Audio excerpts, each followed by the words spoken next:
Hello and welcome back to Let's Play Mass Effect 2. In the last episode we've released our new Krogan crew member from his stasis capsule, and now he's working for us and he's calling himself Grunt, and so I'm very anxious to see him in action actually. So let's punch up the galaxy map and find out if there's anything where we can go. We're still scanning around in this sector, so I'll probably continue doing that. Hello? Island wind. A large hydrogen-nitrogen gas giant. Island wind is named for the sweet-smelling land breezes that come off on the Appalachians of Kaya in the evening. As tumultuous as any other Jovian giant, island wind has cyclones that span tens of thousands of kilometers. Oh, I should actually check scanning, but it's only moderate. All these gas giants, blah, damn it. There's a difference between Mass Effect 1, between Mass Effect 2 and 3 in regards to this flying around stuff. In Mass Effect 3, if you hit the escape key while you're in this menu, then you'll go out to the galaxy map like any sane person would think. But here, if you hit escape here, you go back to the Normandy. And if you want to go back to the map, you actually have to hit this button in the lower right corner, so yeah. Praying Mouth, a hydrogen-helium gas giant. Praying Mouth is a ship-killing enigma, the Bermuda Triangle of the terminal systems. There are many theories why ships never return from there. Undetectable space debris, old disruptor torpedoes, and magnetic mines from a long-forgotten war, even miniature black holes. But what is clear is that too many ships have been lost there for it to be in happenstance. Travel advisory. Due to the large number of ships lost when attempting to discharge their drive course on Praying Mouth, the relic system highly recommends using first lance complementary discharge stations instead. So, ships were lost here, but there's only moderate scanner results, so I'll not bother. There's something here. Beach Thunder. Beach Thunder lives and dies on the price of titanium, the metal being the only reason to come to this frozen rock. The best-selling e-novel, The Hard Stuff, has popularized the story of the miners on the planet. It follows the Hanar and Drell robo-miners competing with Krogan and Watcher, who simply put on environmental suits and lace the titanium out more or less by hand. As the novel's promotional screed says, accidents are frequent, rivalry is fierce, and vengeance served up fast. Yeah. Well, let's scan around a little bit. Maybe we can find some platinum, because we still could use some platinum. The others, not so much. I mean, I might actually accidentally take them along, but because here's really a large vein of that. So, yeah, it's almost 3,000. Whoa, what the freaking... Yeah, that was more than 3,000. And there's another one. Holy crap.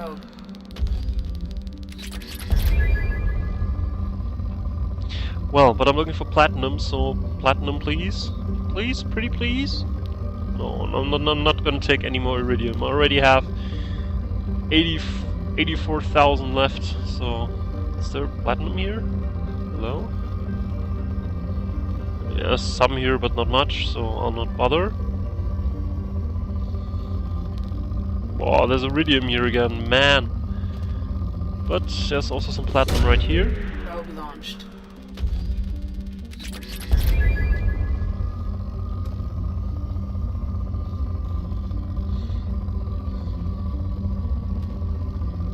There was some platinum here. Here. Oh, I'm always losing it again here. Launching probe. Yeah. So we're almost back to the start, so let me just check if there's any deposit here that I missed. Apparently not, so... Good, there's still a planet left. Hell, there's a lot of planets in this system. There's one here, right? Ah, Rough Tide. A dwarf planet with a shroud of carbon monoxide and dioxide that keeps it warm. Rough Tide was so named when large veins of platinum and palladium were struck and miners from all over the cluster came in to stake their claims. Hanar police and Adrenaline forces clashed with Krogan and Watcher in an ugly series of race riots in the late 2170s, and the planet has only grudgingly kept a shaky peace since then. Alright.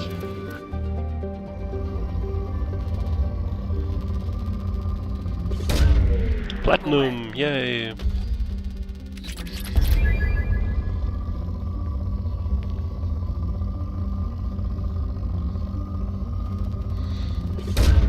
And more platinum. Yeah, the scanning minigame is a little boring at times.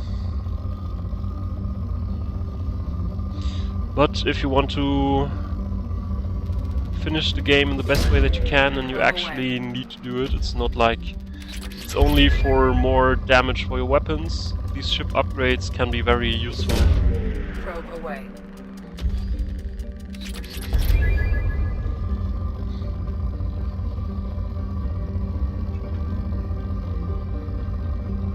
So, is there any more platinum?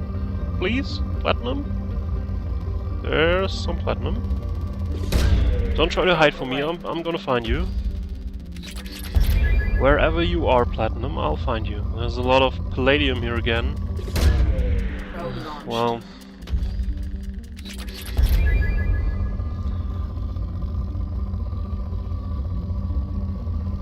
So... something more?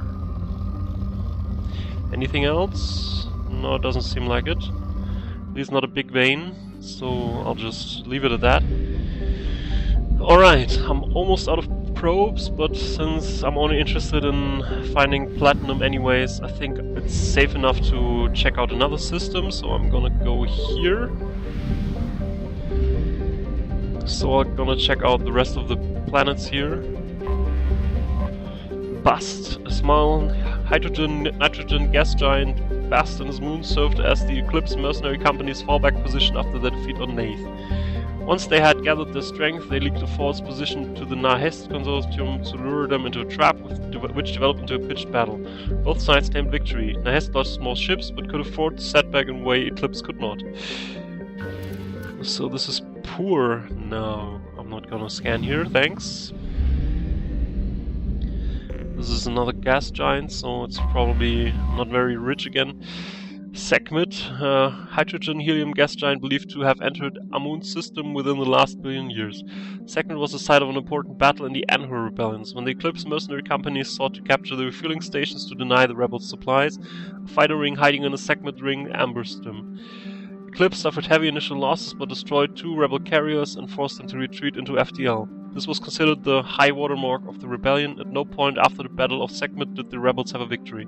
Today, Sekhmet is home to refueling stations and a small war memorial in orbit at the planet L5's Lagrange point. Lagrange points. Moderate, no. I wonder who many in the audience knows what a Lagrange point is. It's not something that Mass Effect just invented. Anhur, a gardenwood with heavy population of humans and Batarians, Anhur was home to one of the ugliest violations of sapient rights in modern human history. A consortium of corporations and corrupt politicians fearing Batarian economic competition due to their custom of legal slavery passed a resolution that abolished the minimum wage, effectively legalizing slavery on a human-dominated world. Opponents of the motion quickly turned to activism and violence. A civil war erupted as one side thought to end slavery throughout the system and another, primarily Batarian faction called the Nahezid, sought to keep the slaves they had. The Anhur rebellions raged from 2176 to 2178. The Nahezid had a significant advantage in ships, labor and weapons, forcing the Anhur militias to hire mercenary companies to even the odds. In the end, the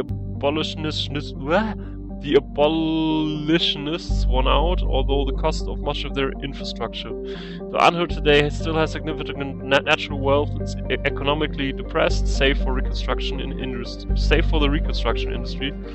Whoa. Let's scan. Oh, it actually is rich. So let's check for some platinum. Oh, there was something. Probe launched. There's actually some element 0 here as well, so... But Tamakashi will be very interesting, because she probably needs way more element 0. Because I don't need anything, so she needs way more than that. Because it's rather rare. There's something here, it's not much. I don't think it's even 1,000. Yeah, it's not even 1,000. Yeah, okay, next time I should just not take it. Oh, but there's something here. Probe launched. So I'll take that.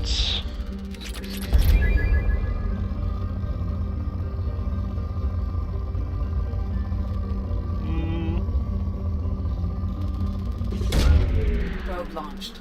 Come here, platinum.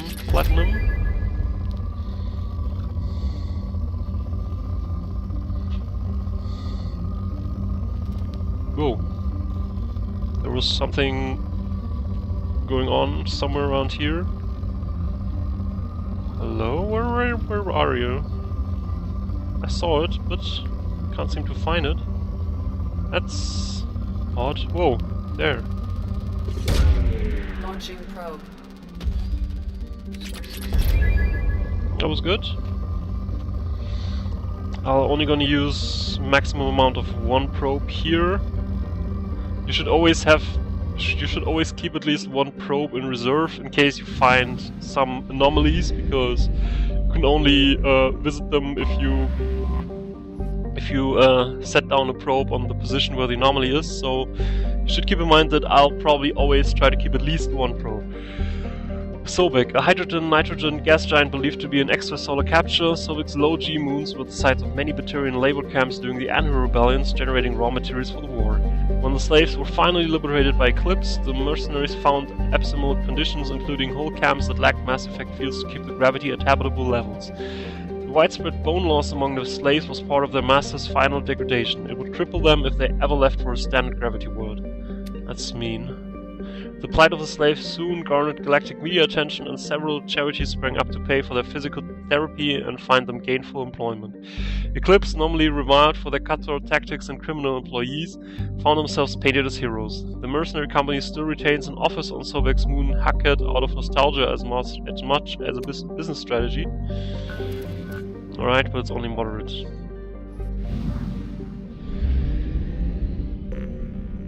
Hello? Anomaly detected. Oh, Nath. Cold and dry, Nath has a thin nitrogen atmosphere and vast salt flats at its equator, which is warm enough for liquid water to pool during the summer period. The revealed salt is collected and sold to sodium-poor planets for agricultural purposes. During the Anhu rebellions, Neath was a staging ground for Eclipse ships and was the site of the first defeat when the enemy Nahizit surprised and routed them with superior force. Some wreckage from the battle can still be found on the planet today. But we found an anomaly, so let's check where that is.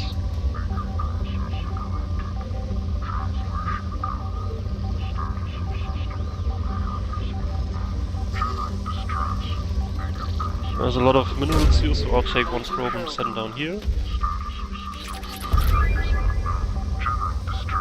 Beacon process interrupted. Here.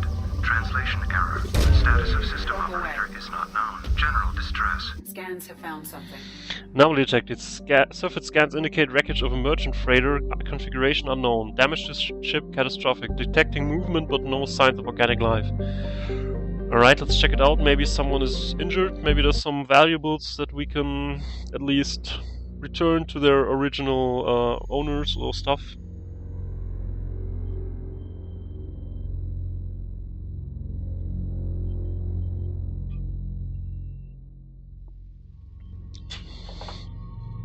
I think I'm gonna take Grant along, just to check out what he's able to do, and I'm also taking Garrus. So with Garrus and Grant we'll have a very weapon-heavy group, but it can also be fun to just shoot stuff down.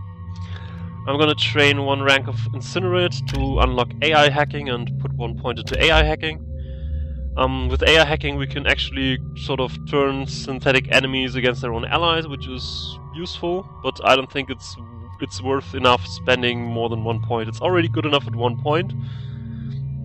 Although you can't keep one synthetic under full control for forever, because the recharge time is longer than the duration, which changes in subsequent levels, but it's not very important, I think. It's sometimes useful, but not too much. So, Grunt. Right. I think you'll learn 1 point in concussive shots, so you can unlock incendiary ammo, and the rest will go into Krogan Berserker. Yeah, I would like to finish that up, because with Krogan Berserker he gets additional health, lots of additional health, and also lots of additional health regeneration, which is useful to keep him alive. So that's always good. So he's sort of our tanky guy. Good. Let's go.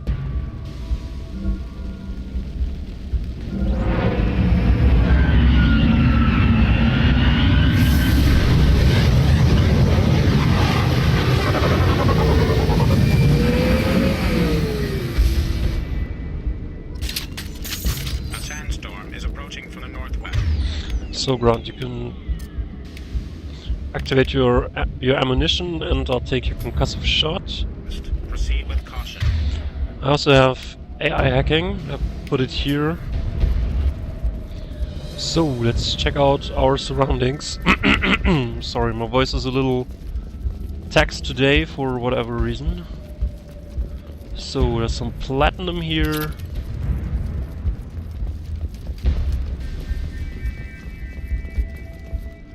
Is there more? Hello? There was something. System status report, okay. I'll go there in a second. There's some damaged mech parts that we can salvage. But let's check out this report now. Engineering status compromised. Catastrophic damage to primary and secondary cores. Element 0 exposure levels critical. Fuel leaks throughout the engineering deck. That's not good. Navigation status critical. Manual control of navigation impossible. VI control locked out by executive command. Sensor status compromised. Short range sensors offline. Unsafe planetary proximity detected at 0700 hours. Life support compromised. Life support returning to safe levels. VI control locked out by executive command. Shield status normal. Shields holding at 100% integrity. No shield breaches detected. VI network compromised. Combating potential contagion. VI control of critical systems locked out by executive command. Communication status compromised. Damage to communications area critical. Activating distress beacon. That's a little odd. So shields was still working and stuff, but they had problems in their engineering department. They didn't seem to have any control over the ship. That's a little weird. And there apparently was some problem with the VI interface, so... Well. Is there something more? Hello? Evacuation order. Attention all hands. We are on a collision course and losing systems fast.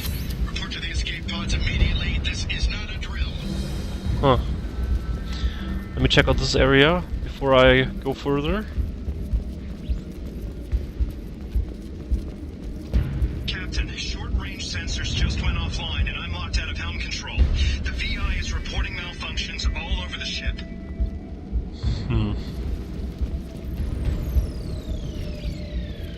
Oh, there's some more platinum. Yes, the game knows I need platinum, so... No, actually there's always the same amount of stuff around everywhere, so...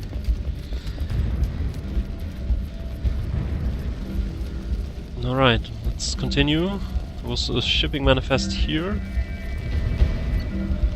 14 crates of reflective mech armor X6378. Source Jarahi Station, destination ERCS facility. 180 Loki mechs, source Haneketa Experimental Mechanics Division, destination ERCS facility. 1 Yimmer mech, source Haneketa Experimental Mechanics Division, destination ERCS facility. Alright, so they had a lot of mechs in their cargo bay. That's not normally a problem, right? It's mean that they're just mechs. So there's some more loot to be found here. There's some platinum. Wasn't there already some damaged mech parts?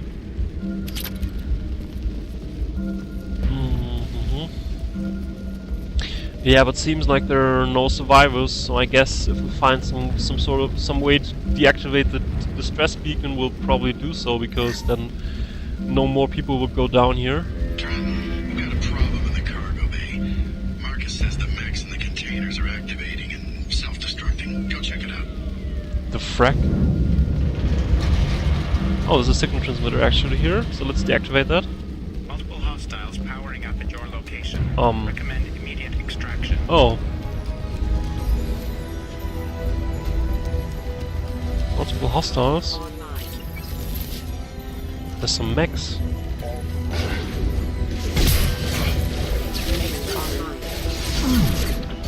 Ah, damn it. What sort of weapons are you using? Garrus, sniper rifle please, and grunts. You can actually stick with the assault rifle.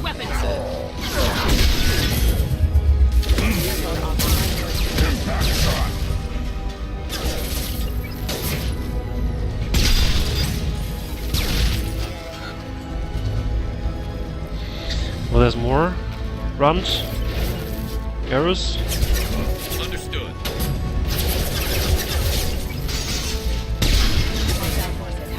Storm activity has reduced pressure. 15%. Proceed to shuttle for evacuation. Damn it. Didn't hit it. Damn it! Just past the shoulder. This should slow him down.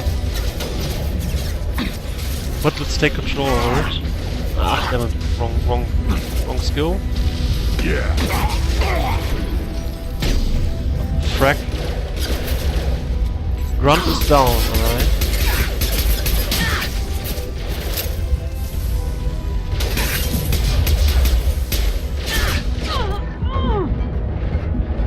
So I took control over one of those. And I'll restore Grunt now, I think. Thank you. But let's press on. Because we need to leave here. If they had 180 mechs, then we can just not stay here. We just have to press on.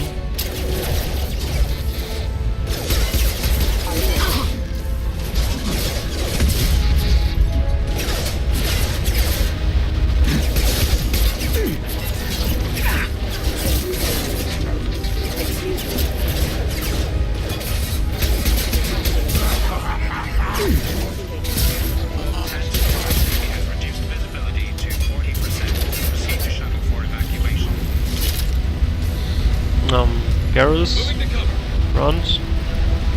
Hidden cover.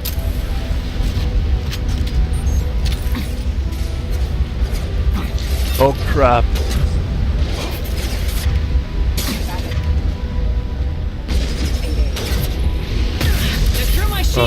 Get back to cover, Shepard. No! Ah.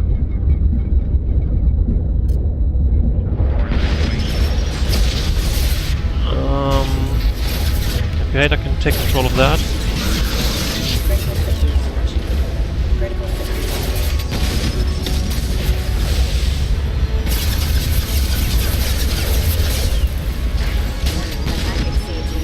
Garrus is down. Why is Garrus down? That wasn't allowed. Garrus?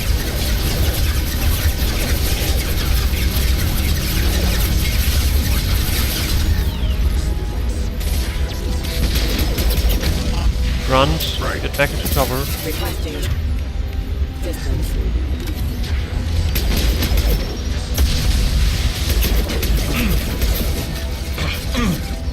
Garrus, get into some cover, man.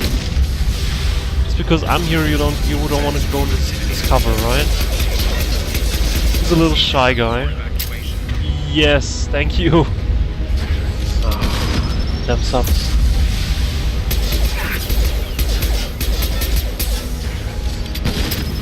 Right, let's finish him off with a headshot. 2. Can actually take control of it now. Then it will work for me. Interestingly enough, which is very powerful because, well, he has some friends around. Some former friends. Now he's not working for me anymore, right?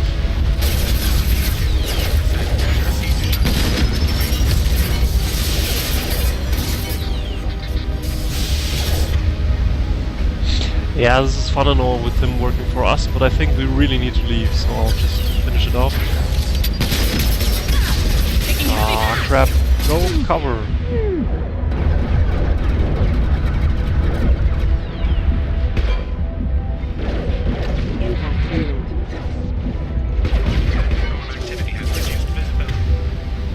Yeah. Guys, just be a little bit more professional now, please. It's embarrassing, slightly.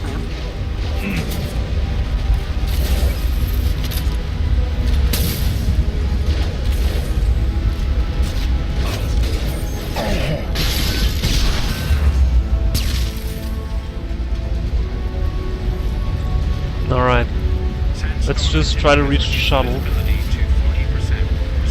there's some more.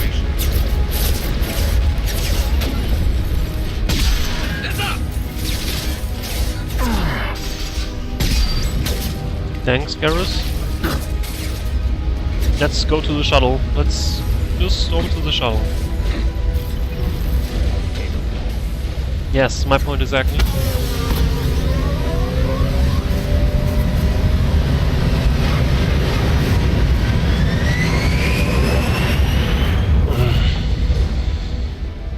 Mission summary. Found no survivors in MSV Corsica wreckage. This deactivated distress beacon. Stuff and more stuff, and let's go.